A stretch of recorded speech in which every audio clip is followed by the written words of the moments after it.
ಮಕ್ಕಳು ಮುಂದೆ ಜಗಳ ಆಡ್ಬೋದಾ? ಇದು ಎಷ್ಟೊಂದು ಪೇರೆಂಟ್ಸ್ ಇರುವ ಒಂದು ಕಾಮನ್ ಕ್ವೆಶ್ಚನ್.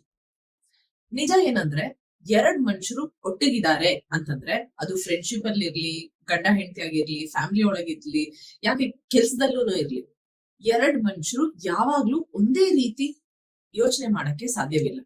ಸೊ ಹಾಗಾಗಿ ಕಾನ್ಫ್ಲಿಕ್ಟ್ ಬರೋದು, ಡಿಸ್ಅಗ್ರಿಮೆಂಟ್ ಬರೋದು ಕಾಮನ್, ಅದು ಬಂದೇ ಬರುತ್ತೆ. ಸೊ ಪ್ರಶ್ನೆ ಬಂದು ಜಗಳ ಆಡ್ಬೋದಾ ಇಲ್ವಾ ಅನ್ನೋದಕ್ಕಿಂತ ಹೇಗೆ ಜಗಳ ಆಡ್ಬೇಕು ಅನ್ನೋದು ಇನ್ನೂ ಮುಖ್ಯ. ಯಾಕಂದ್ರೆ ಮಕ್ಕಳು ಬೇರೆಯವ್ರ ಜೊತೆ ಡಿಸ್ಅಗ್ರಿಮೆಂಟ್ ಇರ್ಬೇಕಾದ್ರೆ ಅದನ್ನ ಹೇಗೆ ಹ್ಯಾಂಡಲ್ ಮಾಡೋದು ಅಂತ ಕಲಿಯೋದು ತಂದೆ ತಾಯಿನ ನೋಡಿ, ಅವ್ರ ಜೀವನದಲ್ಲಿರುವ ದೊಡ್ಡವರನ್ನ ನೋಡಿ. ಸೊ ಹಾಗಾಗಿ ನಾವು ಮಕ್ಕಳ ಮುಂದೆ ಡಿಸ್ಅಗ್ರಿಮೆಂಟ್ಸ್ ನ ಮ್ಯಾನೇಜ್ ಮಾಡೋದು ಹೇಗೆ ಅನ್ನೋದನ್ನ ನಾವು ಅವ್ರ ಮುಂದೆ ಅದನ್ನ ಮಾಡಿ ನಾವು ತೋರಿಸ್ಬೇಕು. ಅದಕ್ಕಂತ ಬೇಕು ಅಂತ ಜಗಳ ಆಡಿ ಅಂತ ಹೇಳ್ತಾ ಇಲ್ಲ. ಬಟ್ ಜಗಳ ಬಂದಾಗ ಮಕ್ಕಳ ಮುಂದೆ ನಾವು ಒಂದು ಆಕ್ಷನ್, ಒಂದು ಆಕ್ಟಿಂಗ್ ತರ ಮಾಡ್ಬೇಕು, ಡ್ರಾಮಾ ಮಾಡ್ಬೇಕು ಅಂತ ಖಂಡಿತ ಇಲ್ಲ. ಡಿಸ್ಅಗ್ರಿಮೆಂಟ್ ಇದೆಯಾ, ಅದನ್ನ ಮಾತಾಡ್ಸಿ.